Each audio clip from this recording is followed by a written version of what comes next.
Hey guys, it's Cyrus of Chaos. I'm here with Geoffery Tourette, Nick Itkin, Sid Kumbla, and Sam Moelis, and today we're going to be asking them some of the questions that you guys asked me to ask them on Instagram. So, the first question is more of a discussion type question, and it's when the ref is calling attack and preparation versus when they're not calling attack and preparation on a long attack, how do you set up your defense differently? Nick, you want to start us off? Yeah. The king of attack and prep? I like attack preparation a lot, so We all try know to that. figure it out. Yeah. So based on the referee, I have to adjust my timing. If they're calling attack preparation off the first time, then I'm more comfortable to attack on someone's step forward when they're going forward. But if they call it one time attack, I'll have to try and eliminate it because I get hit on that a lot when I think I have preparation, but the person's not stopping and they just keep going. So you have to figure out if they're actually stopping or not, or if they're actually hesitating enough for it to be preparation. I think a lot of it's body language too.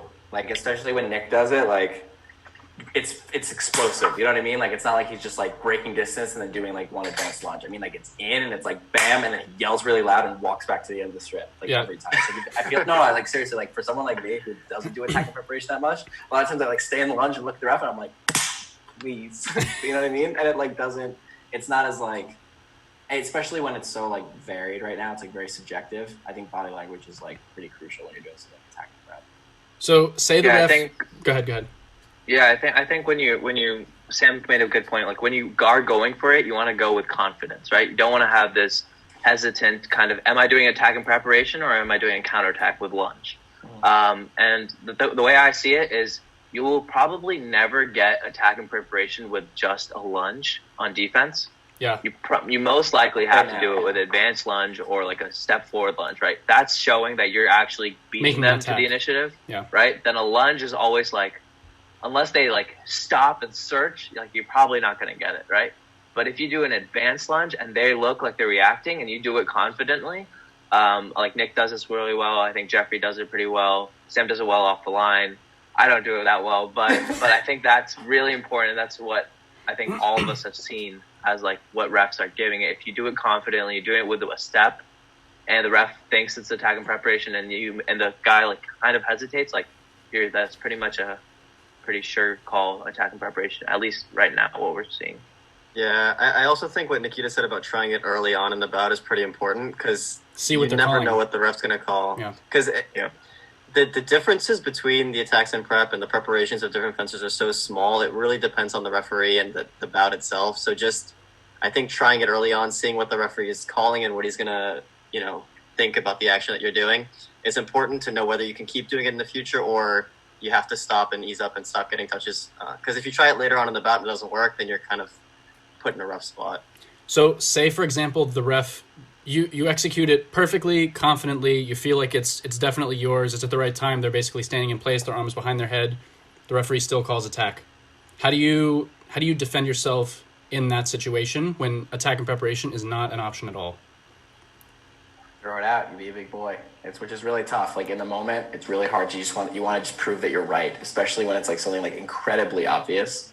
I just think that's when you have to stay the most level-headed and be all right, I'm not getting that. And it's not you even did it incorrectly. If you're confident that this was the best attack and preparation you could have executed with them messing up the most and you still didn't get it, then it goes out the window. Because there's other times when it's you may do an attack and preparation, let's say, and they may not give it to you because of something really small. Maybe Sid said, you did a lunge instead of an advanced lunge, where it's something where if you made that change, you would. But if you're executing something perfectly and you're confident that you are and you're still not getting that, it's time to change something else, Yeah, I think a mistake you can make, though, is that if it doesn't work the first time, you can kind of just lock up and then stop trying to threaten that preparation aspect at all when you're going back, and then you just become too complacent going back, and they could just push you all the way because they now have more confidence because they know that they're not going to get called on preparation like that. But it's important to still show that you can kind of run into them, whether it be with a counterattack or a lunge in preparation or whatever, because sometimes they could just miss. when they're confident, they're coming at you forward like this because they're not scared to counterattack. You can also do a false attack and prep, bait their finish in para post. Like there's a lot of options that open up from that attack and preparation because they're much more confident to finish when you try and set up something like an attack and prep. I agree with go. Okay. I agree with Geoffrey in that sense. Like, you don't want to lock up. And the thing, like, I kind of found that's been useful is, like, when you do that attack in preparation and it doesn't work and the ref's giving it the other way, you can ask the referee, like, hey, like, I thought it was my attack preparation. Like, Sam does this really well. I thought this was my preparation. Like, what did I do wrong? Right? You're not arguing with the referee. You're just asking him things. And the referee might give you useful advice. He might say, hey, I didn't see your arm come out. And then the next call, I'm doing the same thing, and Sam does the same thing, but he puts his arm out. Like, they're going to give it to him. Nick, take notes, Nick. Take notes. And then the last thing I would say is, like, for the attack and preparation, like, something I found useful is, like, and this kind of goes off Geoffrey, like, I do this, like, 2 steps back, and I'll do an advanced lunge, and I'll try to do a preparation, and I won't get it called on me, like, for me all the time, right? The advanced lunge and preparation. But then sometimes I'll do the same repeat. Like, I'll do the 2 steps back, and I'll I'll push in like I'm going to do an advanced lunge, but I'll set up a pair repost, right? So the opponent thinks you're going to do the same thing over and over again, but that doesn't necessarily mean, like, you can mix in with a 2 steps back. You're now thinking that you're going to do an advanced lunge in preparation, but now you're doing a pair repost. Like, there's different ways to do the preparation, but trick the opponent in the same sense. That second intention action. Yeah. Like, you really have to make your opponent know that, like, even if, let's say, your attack and preparation isn't being called, you have to let them know that, like, every advance they take forward is a risk for them. You know, if you let's say, like, throw out attack and preparation and you're like, okay, I can't crush the distance, I'm just going to move back and, like, haul my butt to the back of the strip, like, it becomes really dangerous because you're going to be caught all the way at the end. And also, when they're pushing, they have no freedom. And when you get these guys to, like, start getting on a roll when they feel like they can just pop off whenever, like, full acceleration, it becomes really dangerous. So it's like every step forward. If your attack and prep's not working, use some kind of, like, false attack and prep for power or post or something like that, you know? You basically just said what I wanted to say. Like, you can't just move. If attack preparation's you cannot do attack preparation, then you can't just move backwards and, like, let him push you and feel comfortable. You have to do some kind of imitation or some kind of false action, second intention action, or try and find the blade somehow. But you need to try and not make him feel comfortable, just push you down the strip like that. Yeah. And I was also going to say that is not a bad video to take on preparation because it might be more noticeable on video, someone pulling the arm back or someone stopping. And there's another referee, maybe he has a different view on attack preparation than the main referee, and they can change a call or, like, cancel it out if they both disagree. Do you think you're at the point now where you look at which referees you have and kind of get an idea of which actions you'll get called? I think more and more I know which referees like to call preparation and which do not. Yeah. But I mean, they could in the bout, like anything, they could change their right. Yeah, of course. Yeah. They could just not like you. And then you'll never get it. Exactly. So, someone else asked a question: how do you overcome the fear of failure when you're actually competing in a tournament? Which I thought was a good question. That's a hard question. I know. That's why I'm asking you. I don't know. I feel like you just have to have a go for it. You just have to have a winning mentality, like, in any sport. Like, you can't, like, once you get on a high level, you have to have, like, a winning mentality always. Like, you can't have, like, negative, like, thoughts, like, losing in your head. Like, you always imagine, like, winning, in my opinion. Like, in the bout, you're always confident that you can win this, and it's just something you gain through experience, and you have to think like that in order to fence confidently on the strip. Yeah, there's nothing worse than losing a bout when you knew what was going to happen and were too scared to do it. So yeah. For sure. I mean, sometimes, like, the best, like, feelings I have is, like, when I lose it, like, when I just go for it, when I try the action that I was thinking in my head over and over times, and I was like, if I just don't try this and I lose, I'll be, like, extremely upset at myself. But if I try it and I lose and I lose, I tried everything that I could, right? At least you gave yourself a chance. Best. At least I gave it, right? I took that shot. If you think like that, I think, like, you have a lot more, you diminish the fear of failure and kind of think of it like, okay, now I have something to learn, right? But if I didn't try it, I'm still at step like 0, where I didn't even try what I was trying to do. I think it's also important to acknowledge, I don't think there's anybody like in the world that has never felt when they stepped onto the strip that fear of like, I should be winning this bout, but like, what if I lose? You know, like that's something that I think everybody experiences, and I think it's really hard to just throw that away and then change your mindset completely.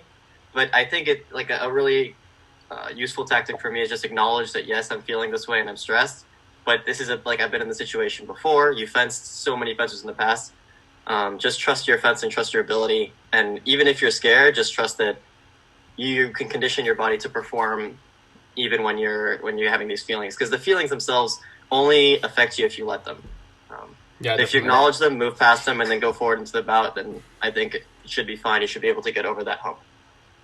And there's that saying that like the best athletes have the shortest memories, and it's like the whole thing is like we're fortunate enough that we have so many competitions. I mean, the season is long: World Cups, Grand Prix, qualifiers, like everything.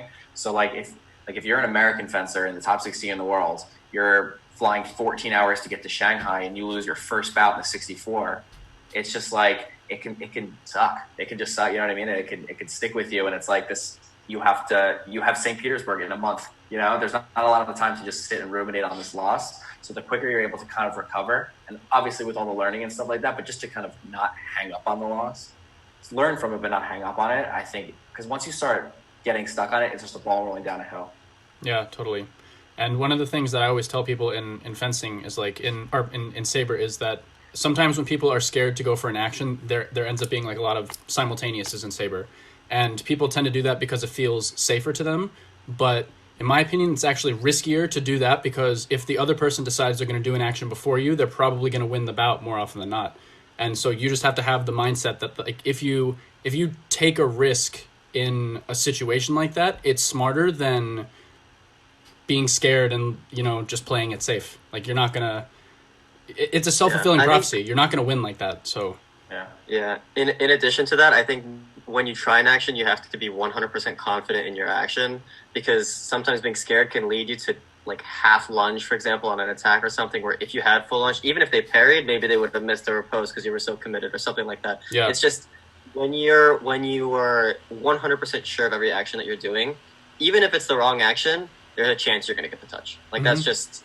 It's much more likely that you get the touch. And if you half-ass the action, even if it's the correct action, there's a chance you won't get the touch. This is like Siddharth's touch in Verona with in the 8. Like that last 14-14, like out of context, like of the entire bout, just like pulling your arm back, like all the way to the flank or something like that. When I saw that, because it was like there was no action like that the entire bout. You know what I mean? But at 14-14, he's like, this is what exactly, you could tell. You're like, this is what I'm doing, and that's it. And it was over. Yeah. Yeah, then I talked to him after the bout, and he was telling me, he's like, I had the plan, like, I was going to wait and parry repost. And then I waited, and then I was like, oh, wait, he's pulling his arm out. Do I attack or do I parry repost? And he had that split-second decision, and, like, that ends about, like, it's that, I mean, small stuff, and it happens to me all the time, right? Like, you just want to, I guess, like, the key, like, theme is you want to be confident regardless of what actions you're doing, right? You want to be confident, and that eliminates the fear of failure. That gets you more calls, and that hopefully betters your fencing. Yeah, and if you can't get over it, there's the feeling of like fake it till you make it, right? Just act confident and do your stuff until it starts to work. So yeah. And it's also like, where do you get your confidence from? Like, I think some people draw their confidence from their results, which is dope. I mean, like you'll get most of your confidence can come from results, but it's also like when you get a bad result, if that's your only source of like confidence, you get a bad result, it could just be bad. So it's like, for me personally, like I get my confidence just from the work, from the training, you know, like the most confidence is to walk into a competition and be like, my training is baller. Like I train harder than all of you. I train smarter than all of you. And because of that, I'm the best person in this room. And like, if you get your confidence from training, it's the only thing that's consistent. Like nothing else, everything else is variable except how you train. So it's just a reliable source of confidence. I think also that like coaches play a huge role when it comes to confidence. Just having someone in your corner, even if they're not giving you advice that like you necessarily agree with in the context of the bout, if they trust that you can pull out the bout and that you can win or that you should win, it just like feeling that air from your coach or feeling that air from your teammate or whoever is in the box supporting you can really change the tide of a bout. So like Sam said, being able to rely on your training is huge, but I think that part of that can also come from support from coaches and teammates as well to kind of build up that confidence through practice, through lessons and stuff like that, because it's hard to do everything by yourself, and it's hard to build up that confidence just on your own. I think we all agree that Geoffrey, out of all of us, like Geoffrey's the best in the box. Like when he's in your box, I think we all agree that that's out of all. If we had to have any of us in the box, I think we'd all choose Geoffrey. Just in terms of Geoffrey definitely hypes me up. Even if he's in the crowd and I just hear Geoffrey's voice, I'm like in it. You're just back and you hear Opale. Yeah, that's literally all I needed. I was like, oh, Opale, duh. Like, Of course. Yeah. Yeah, and the body language from your box is so important, right? Like one of the first competitions that I was in, whenever I lost a touch, and I lost a lot of them in that first competition, I'd turn around and my dad would either be going like this or he'd like Nick's dad. He'd be like throwing his head back or something, and to me it was like I don't need that extra layer of like doubt or whatever. So we talked about it, and I was like, if you're gonna do that, you need to be somewhere else, and if you're like in my box, you need to have more positive body language. So the body language of people around you definitely helps. So yeah. So the next question is a hypothetical question on like a simultaneous situation. So like say at the ready fence, both people start at the exact same time. And one fencer runs with their arm back, kind of like what we described Sid just doing, and the other one does a short advanced lunge into it. Let's do this. In an ideal world, not what's being called right now. In an ideal world, what would you want that action to be called? Attack for step lunge in preparation. 100%. Attack for the flush. No. So this is the biggest argument that we all have with Siddharth. All the time. Really? All that, especially because the it ones doesn't off the make line. sense. It doesn't make sense. Why doesn't it make sense? So the context that Andrew gave it, right? I agree. If both fences commit to the attack, it should be the preparation. I agree. And I think that's what you guys are thinking, especially Nick. Yeah, let's make it more hypothetical. The person who puts their arm back is starting a little bit earlier. Let's say that. No, it's not starting earlier. He's going for it. And the guy sees, oh, this guy's pulling his arm back and he's going for it. I'm going to prep him right now. That doesn't make sense to me. That should be attack, counterattack. I kind of agree with the scenarios that I was describing here. So preparation should be I see him pulling and he's running at me. I'm going to lunge. It should be I'm prepping already, or like it should be a predetermined, more of a predetermined. Not I wouldn't say fully, but it should be a committed predetermined attack. So your issue is that it's action and reaction. Is that what you're saying? Yeah, if it's action reaction, I definitely think like, especially off the line when I have the balls to flush right and go for you at the attack right, I shouldn't be hindered by the thing that you did a small advance. You're waiting, and now you see me with my iron block. You're gonna lunge and hit me and prep. Like I'm like, come on, like I'm attacking right now. Like I think it depends. It depends. The way you're explaining it, I feel like you're saying that you're starting the action. But in this scenario, simultaneous, they're both taking 2 steps forward. One person's out with a lunge, and another one runs his arm back. I think that's why I changed the hypothetical question. I think if both are starting at the same time, one has their arm back and one doesn't. It's the person 100%. I agree with that. The normal scenario is one person takes initiative. So let's say Siddharth starts with his legs first. Siddharth, like from a guard defense, likes to do kind of like a little hop step before he starts like his full one. So let's say he starts his legs first. We'll say legs first, but then whips his arm back, back. And the other person just does advanced lunge. The question is, do you give priority to who started first with their legs or who started first with their arm, saying that arm? I think it depends on the timing of your preparation. I think if you lunge into that first step or that first moment of pulling back, then it's 100% attack. But you're not in this scenario. You're not. If you've established 1 or 2 steps of running, then it's already an attack. I disagree with that. I don't agree with that. I think you took too long. If Siddharth's running with his arm back and you let's say you start moving backwards and lunge. No. 100%. No. I'm talking. Yeah. So this is what happens like when we fence. Like Sam and I fence, and we argue about this all the time, right? And Sam, you can correct me if I'm just talking about it wrong. Yeah. But ready fence. I have my feet. I go. I'm running. I'm deciding. 100%. I'm gonna flush, and I'm gonna try to. And I'm pulling my arm back like this, right? I'm gonna flush. I'm gonna try to hit him. And Sam goes, Sam always comes in, right? He always ready fence. It's always the first, like a step to see, right? From what I'm guessing, and then the lunge to react, or the parry post to react, right? Yes. So he steps to see, he sees the flush, and then he lunges. But like he's catching me here. I agree, he's catching me here, and I'm just finishing on top. But I still think if I'm committing like that, what's the difference between me flushing with my arm back or me advanced lunging with my arm back at that point and just scoring?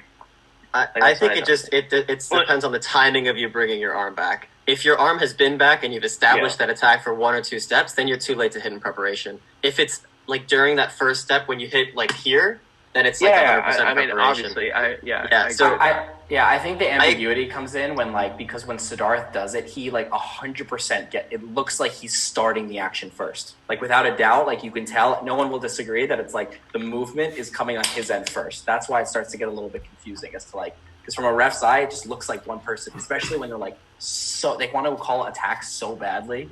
That's when like it starts to get a little ambiguous. Like when someone's starting like much sooner. You know what's so strange is like out of all my bouts with Siddharth, I've like never experienced this that you're talking about. Do you guys have literally just you two? Like sometimes, but they usually go one way or the other. Like I don't remember the one time they called a simultaneous when I hit him and he flushed was freshman year at NCAAs, and both of us didn't really know what was going on at that touch. And so like I don't think there was much like many tight calls in the box between the two, like in the middle between the two of us. Well, Jeffrey, I think that the difference is like you don't like. I mean, I don't think we fence like the box that much. Like we just go like back and forth and back and forth. Like that's like how usually we fence. But like Sam and I fence a lot in the box. I think I usually give up in the box because Sam's really good in the box. Well, but that's the thing. It's like you would like if people that are watching this would probably say like, oh, like me and Sid like have like 13 touches in the box and stop playing off the line, stop doing the simultaneous thing. But at the same time, at least right now for the past couple of months, we don't like it when the other person's attacking. I don't like when Sid attacks me. I don't want him to attack me. I don't like any of it.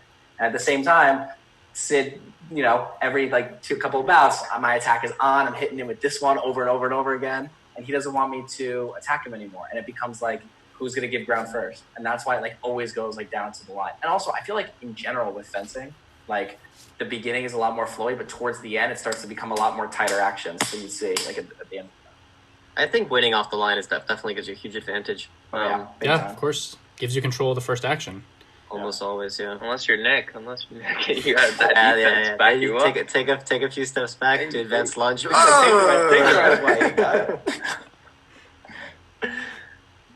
Okay, so the next one is how do you personally deal with the feeling of being burned out? Which is something that we've all experienced at some point. Yeah. I kind of want to hear Nikita's opinion on this, yeah. It's definitely happened with me. I'm sure it's happened with everybody. So. How could it not this year? Yeah. I mean, you've just been fencing. I think it's a mental like aspect that you definitely have to accomplish. There's been situations where I needed a break. Like I needed a break after a tournament. As soon as the tournament happened, I was like, I need to take a break. Like I need to take a week off or something, just to do something else to free my mind, because I'm not in school. I'm not doing anything but training, and fencing is the only thing on my mind. And it can get in my head for sure. Like I felt it, even in a tournament, I came burnt out. Like I came and I was like, I didn't even want to be here. And that's like an awful feeling to have. Yes, you want to go into a tournament, like wanting to fence and like excited for a tournament. And I had that one time and I needed a break. And that's just how I dealt. Yeah. It's also like, we're in an American system of fencing. So people need money, coaches need money. So a lot of them establish these clubs and these programs where you take as many lessons as possible and you have training 6 days a week. And when you're not doing that, it's the conditioning, stuff like that. Like when you're in Europe, where the training is less money based, it's very systematic where you have off time. You train Monday through Friday, 5 days a week, and then 2 days, Saturday, Sunday, weekend, you're off. You're doing nothing. You're going out, you're relaxing, you're playing video games, you're doing whatever. And that kind of system makes you come in on Monday kind of refreshed and ready to go, and even ready to compete. While here, a lot of us have trainings on Saturdays till 2 or 3 a.m., and then your weekend's gone. So it's like, it's definitely a mental balance, but also an understanding that you're kind of in control of your own schedule here. Like, with that, for lack of a better word, you're paying people for a service. So you can kind of adjust how you want that service provided to you. Given it's harder when you have more like personal relationships with your coach, like some of these guys do, if your coach is your dad. But I'm saying like, it also is like, you're kind of in control of how you want to train. Some people find that I need to train 5 hours a day, 5 days a week. And sometimes people need to train, 3 hours a week. It just kind of depends. I think an additional factor that's super relevant in the US is the fact that everybody's also going to school. There's high school, there's college, there's all that. And I think that's a huge contributor. At least for me, it's been a huge contributor to burnout. Because sometimes I go to a competition and I'd like have tons of projects and like exams like the next couple of weeks coming up. Exhausting. And I just I'm thinking about those, but I also want to do well. But and then I feel like if I don't do well at like the competition, then I kind of just wasted time that I could have been studying for an exam, and all of those thoughts kind of rack up in your head. And it's important, I think, one, to surround yourself with people who like believe in you and can keep telling you that like it's all right to feel this way, like you're on the right track. It's all right if you didn't do well this competition. It's all right if you don't like ace your exam or whatever, as long as you're working towards a goal, as long as you're getting better. And so I think the thing that's helped me the most is talking to people, talking to my coaches, talking to my friends, and letting them know how I feel, and then getting their opinions and getting them to kind of put me back on my feet and point me back towards the right direction when I've needed it the most, especially because there's so many other aspects of your life that can be affecting it. It's important to have people that are going through similar things that you are. I mean, in college, a lot of your teammates are going through similar things, and it's really nice to talk to them and get their input on what to do. So I think that's definitely a good way of coping with burnout.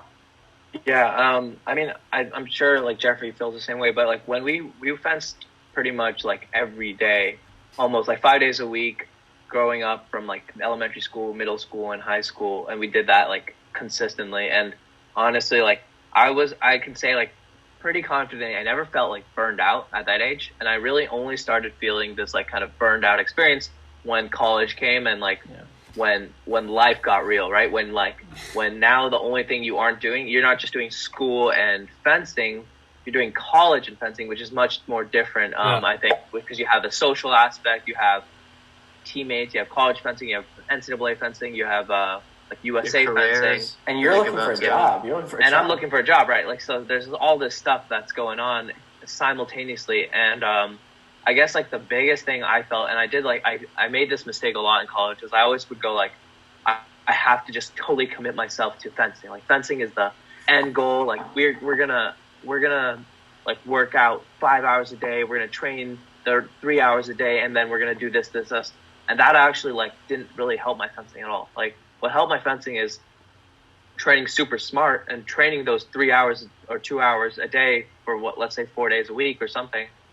And but having the other time to spend with my family, with my friends, doing my academics, and then I could see as everything kind of progressed upwards, like fencing grew with it, right? Like you won't get good fencing if you train all the time and you don't like it, right? Yeah. So if you really like fencing and you like training 2 hours a day and that's like a really fun experience for you, then you'll get better. But if you just don't like it, if you don't like 8 hours, which I'm sure a lot of people don't like to train 8 hours and like use up the whole part of their day training, right? You just won't get better. Like it just doesn't happen. Yeah. And it's important to address early on, I think, as soon as you start identifying that like on a day you're like, wow, I like really do not want to go to practice. If that's like a one-time thing and you like push yourself and force yourself to go to practice, like that's fine. But if it keeps happening day after day after day, like you just need a break. Yeah. Because the number of days that you consecutively go and hate practice, like you're not actually going to get much better in those days. You're not going to give your heart. You're not going to actually want to get any better. So it's important to address that, take a break when you need, and get back to it with a healthy and positive mindset. I think I like probably the same for you guys. Like, tell me if I'm wrong. But when freshman and sophomore year, when we did juniors, seniors, and college fencing, that was a lot to deal with. Like, I thought it was tournament after tournament every single weekend. Yeah.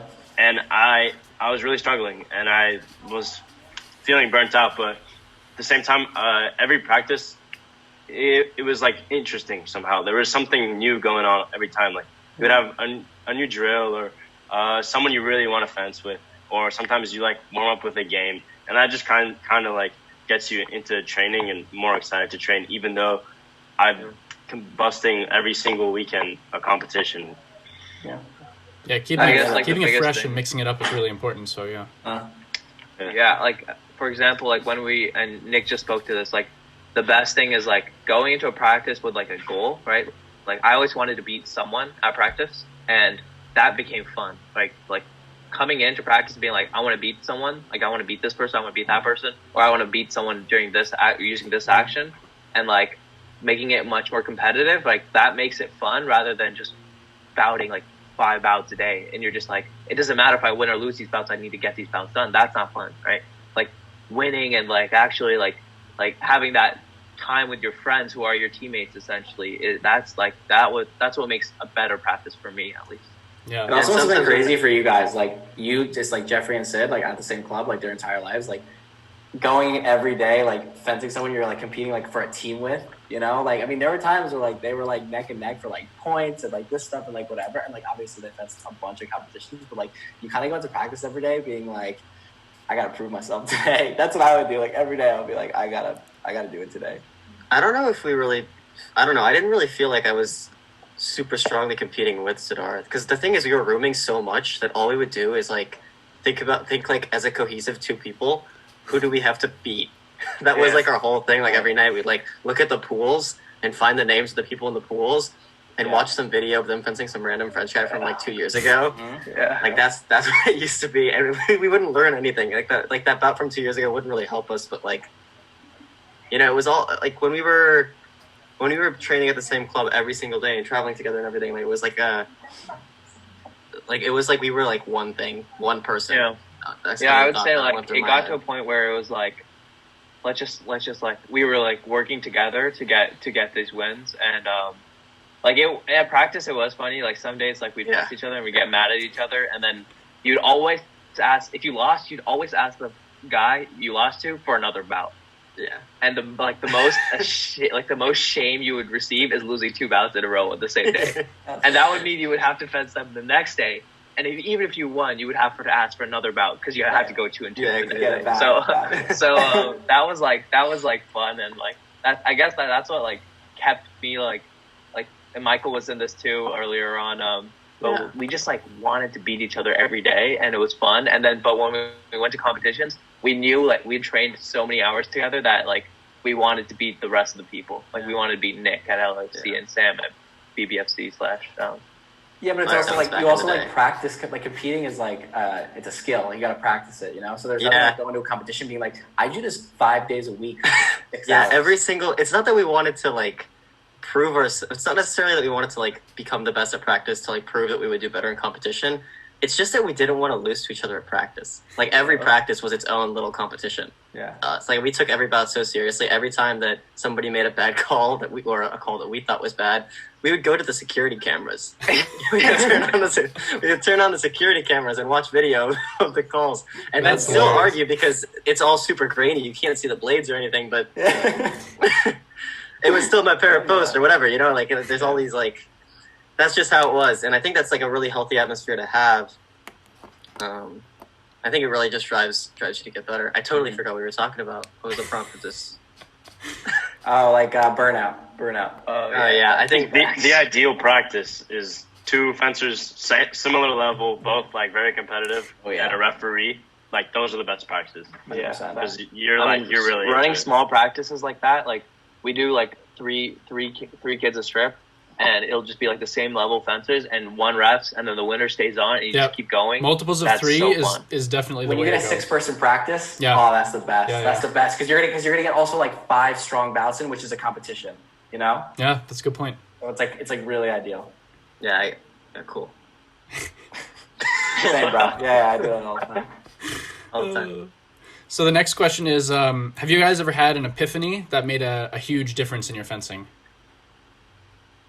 Like, did you realize something that caused you to have like a sudden increase in your level?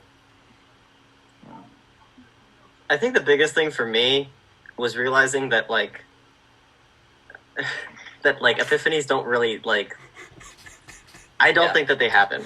Yeah. I think getting through your head the idea that I totally figured it out and now I'm going to be the champion, that's not how it works. You have to constantly be evolving. You have to constantly be figuring out, looking at what's working, looking at what's not, and updating your training, updating your performance, because you can't just have one moment where everything just clicks. Yeah. And it may feel like that on one given day, but that's because a lot of factors just kind of come into like perfect storm, create the perfect storm for you to fence at an extremely high level. But it's less a question of like having that little click and more a question of identifying those little things that you can fix one by one, those tangible qualities of your fencing and athletic performance and everything, and then working on those and building those up. So I think that's the biggest epiphany that I've had. So your epiphany is that there are no epiphanies. Yeah, you have to stop looking for that easy answer because it's not there. You're not going to find one magical thing that you're going to think of that's going to make you world champion, Olympic champion. I totally agree. Like for me, like my epiphany is that like because like fencing is a very subjective sport, even from the fact that there's just a referee, but also like it's not numbers based. Like you're not a power lifter where you're like this number is my exact max and like I have to beat this, or you're not like a sprinter being like this is my time and I have to beat this. Yeah. So because of that, fencing is made of a vocabulary that I say is intangible. Like people say feeling, being on, you know, and like a clicking moment, like all of those things exist. Like there are moments when you compete and you're like, wow, I feel it. Like I was so on today, right? But if your coach yells at you, like, you have to be on, like, what does that mean? You can't do that, right? Yeah. You can't do that. So it's like my epiphany, at least for me, was like, how can I put fencing in a vocabulary that I understand? Because it doesn't make sense to, you know, train super hard for like 3 months and not do well at a competition because you weren't feeling it that day. Like it doesn't make sense, right? You have to every given day wake up and regardless of how you're feeling or if your distance or timing is off, that you have like actual vocabulary, words that you've worked out on your own or with your coach that you understand that could then translate into good fencing, you know? Yeah.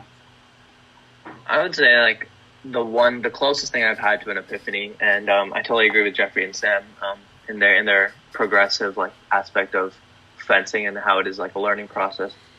So I was pretty bad all my like Y12, Y14 years, but I wouldn't say I was bad at fencing. Like I was good because I was competing with Geoffrey and like Michael Lee and like some other like top competitors that were winning these NACs, like, and they were doing really well, but I just wasn't doing well at like competitions, like in competitions. And then I had this one tournament that I did pretty well in, and that kind of just gave me the confidence to be like, yeah, I actually am at this level. Like, I'm not just beating them at practices, like I'm beating people at competitions too, right? So for like the people that are like grinding and like really feeling that they're working really hard in practices and like doing well at practices, but that it doesn't translate to competition, sometimes it just takes that one competition or that two competition to actually see your progress like develop, right? So I would say that's like a kind of epiphany moment, right? Sometimes it does take don't stop just because it isn't translating practice to competition. It does take that one jump sometimes, and that does make a big difference in the future competitions, because that's exactly what happened to me in that sense. I think, I don't know if it's an epiphany, but I think one thing definitely changed from when I was younger to now is that I'm more comfortable to try new actions, basically. And in training, I will work on new stuff and try to find new distances and timings to work in. While when I was younger, I had a couple actions that I liked, and I would just stick to them, and I wasn't comfortable like trying new stuff as I am now.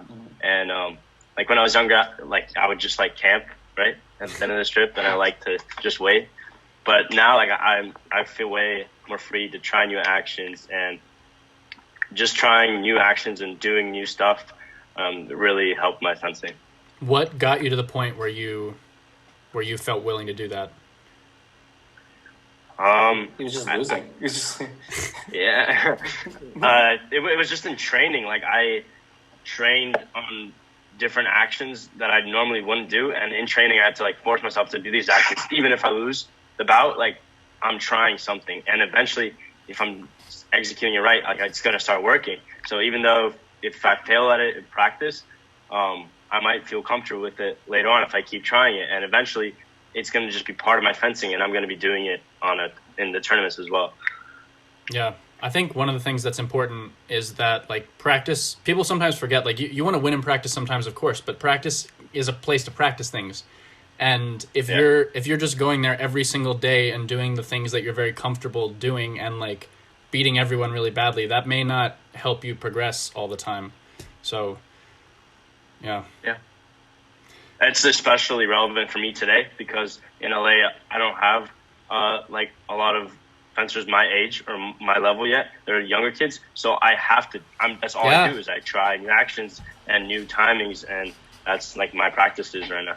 Yeah, my personal best results were like started happening when I was in college, and the team that I was on didn't have anyone near the level that I was at, and so I would work on like just beating the hell out of people in that situation doesn't really help you. So I would try to be like, I'm gonna pull this person short by like 1 centimeter. Next time I'm gonna try to do it by like 2 millimeters. And how tight can I make this like consistently? And that kind of like you need to be willing to work on stuff like that if you want to get better, especially in a situation like what you just described or what I just described. So that's really important to me at least. But it's hard. I think yeah, of course it's hard, but I think it can get a little frustrating, especially when you're fencing higher level people. I think you could, like, people that are closer to your level, it becomes a lot harder to practice stuff because they know exactly how to counter it, especially if you're not really good at it. Yeah. But when you're fencing someone at your level consistently, you know how like everybody says like it's so much harder to fence your teammates because they already know how like exactly how you fence. You guys know how you fence each other. That also forces you to come up with different means of fencing. Creative if they ways. already know everything that you're doing, you're being forced to constantly evolve, which is why I wouldn't recommend focusing on forcing new actions when it comes to fencing with like stronger fencers. I agree. And trying them first against younger, less experienced competitors so that you can work on the timing, figure out the distance and stuff like that, like Nikita says, and then eventually bring them out against somebody who you struggle a lot more with, for example. Yeah, I always treat it like. I was gonna say basically like if you have like a 15 or a 10-minute bout, you know, with no score. I hate doing those, but I think they're really good for you too. Yeah, those are especially good for practice because you don't have to worry about like losing. You just do your action. It doesn't work, whatever. Get back on guard and try it again. And I think that especially like with weaker people, it's an opportunity to just work on your creativity.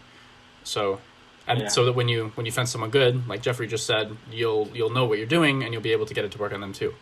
So because it's so easy to practice like passively, you know, like it's actually kind of like very blissful to like come in with nothing on your mind, like not even thinking about winning, but just like you're getting on guard. Then at that point you might as well just be doing cardio, you know. So it's like what I was gonna say what Geoffrey was saying, because you'll only get so much trying to work on actions against a better fencer, because at the end of the day, even if they're working on stuff, they're gonna pop off on you anyway, and you're gonna learn nothing and probably be pissed. So it's like because we said like winning in itself is a skill, most of us are training with a variety of fencers, especially in this American system. You're fencing little kids and you're fencing adults. So to be able to divide up the practice, being like, okay, like I have these like this plethora of actions I want to work on against this kid, but then okay, like I'm fencing Geoffrey now, like I want to pop off on him. Those are two skills. You know what I mean? There's winning and putting everything together, and then there's also like making yourself more like well-rounded fencer. Yeah. And I would say that the last thing would just be like, when you're practicing actions, it doesn't necessarily mean you have to lose the bout at all. Like you should always go for like, even if I'm practicing actions, I want to beat this guy. And I think that's helpful. Yeah. Don't just throw out the same action 15 times in the bout in a row. You know, like mix it in. Otherwise, you're never going to get any success. And it doesn't give you a practical like environment in which to try to get the action to work. Right. Keep it practical. But also make sure that you're in like adequate physical shape, because as soon as you start trying actions and you're already like out of breath, then you're not performing them with the sharpness.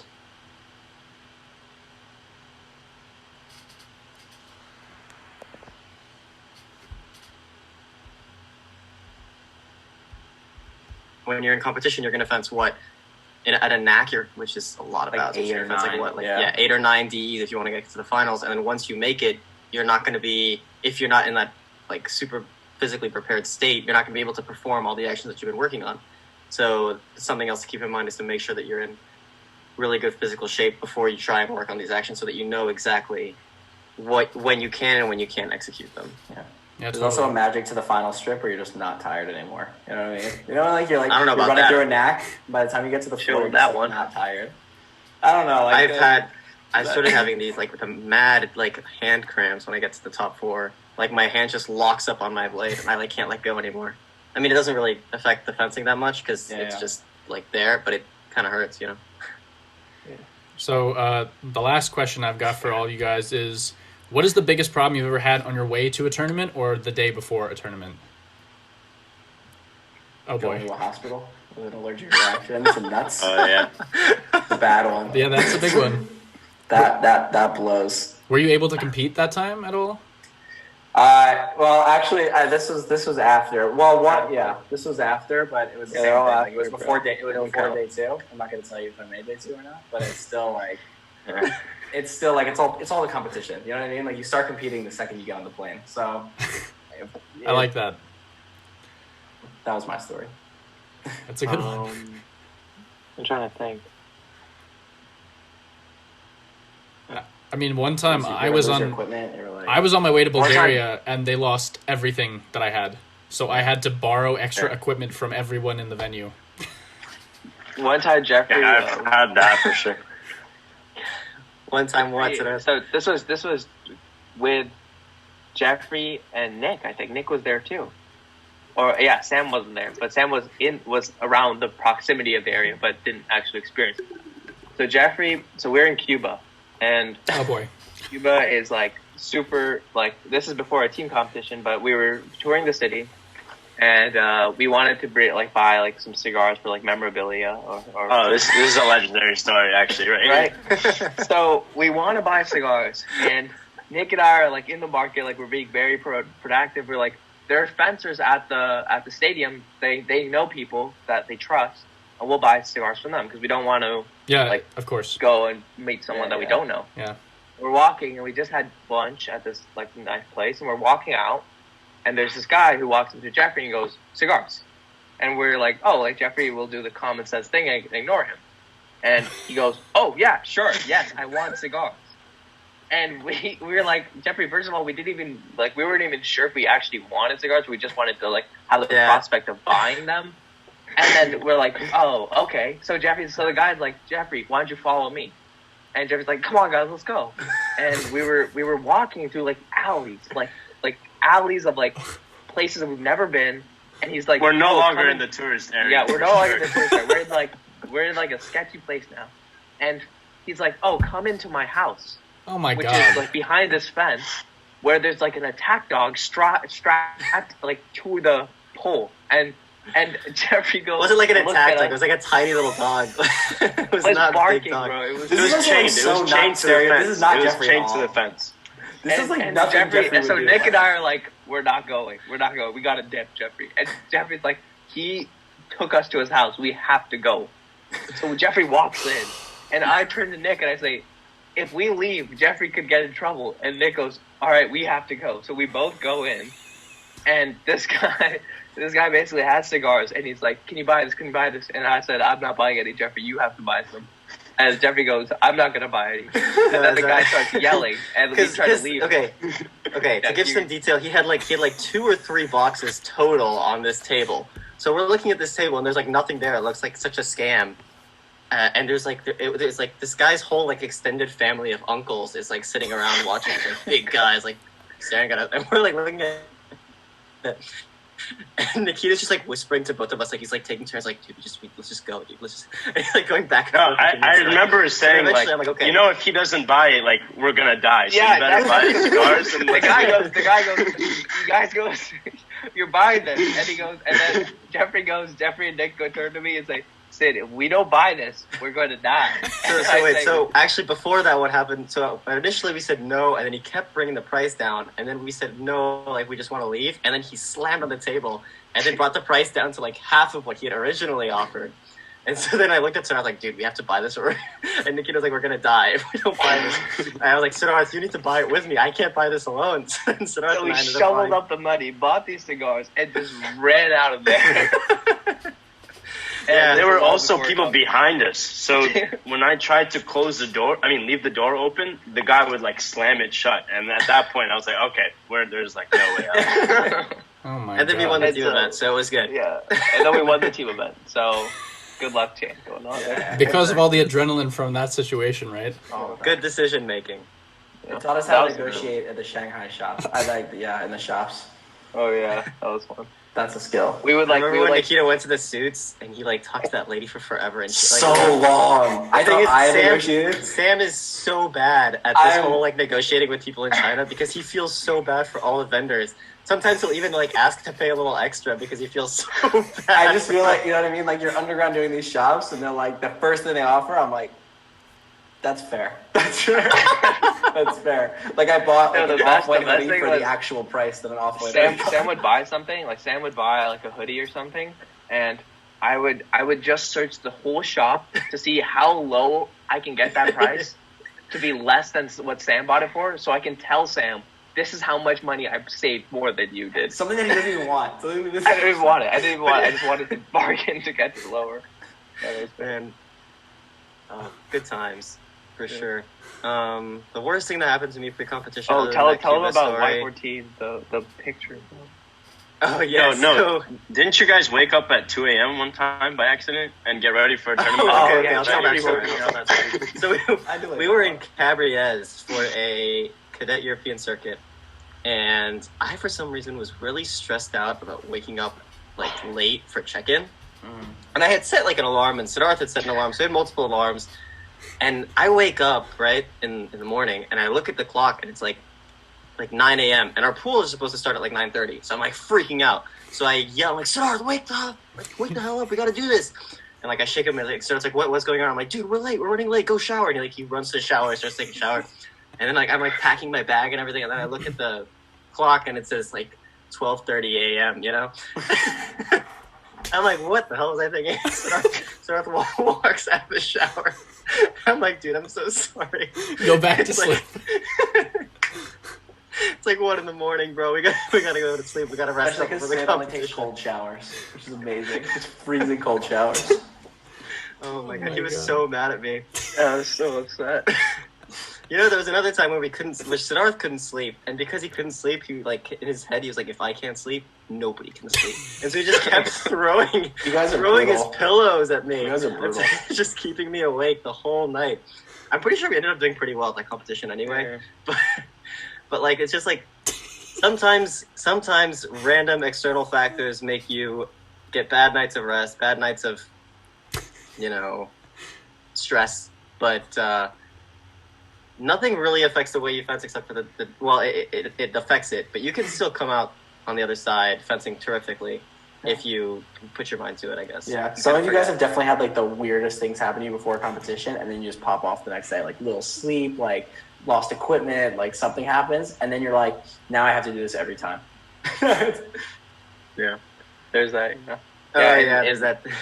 Yeah, I mean, I'll just tell the story quickly because I know you guys have stuff to do and stuff, but there was this one time in Y14 where we were in Washington, D.C., so we went to a museum. And the National Art Gallery, yeah. So, like, obviously, it's a big museum. And it's me, Geoffrey, and another of a friend, Michael Lee, who's at UPenn right now. Really good punter as well. And we're all, like, messing around. Like, we don't want to, like, we didn't appreciate art at 14. we were like, these are, like, people. There's naked sculptors around us. Like, what's going on? But, so, like, we would always, like joke around, like, oh, like, you should touch that, like, touch this sculpture, like, try to touch it and run away. And, like, we were, like, making these, like, bets against each other. And before we even did anything, like, Michael was backing up. And he was like, no, we can't do this. Like, no, we can't do this. No. And he hits a poster. A painting. A painting. And it starts shaking. And it's hung by, like, cables, so it doesn't fall or anything, like, it just wobbles, like, side and forth. But Michael, in his head, is like, oh, the painting is going to fall on the ground and get ruined. So he grabs the painting by his two hands, and for some reason he's shaking and he's screaming, it's falling. Keep in mind, this is like $1 million painting, like millions of dollars of painting. And I don't know why they would let it, like, so with this boy, this 14-year-old boy is shaking. And we see, and Geoffrey and I are watching this from afar.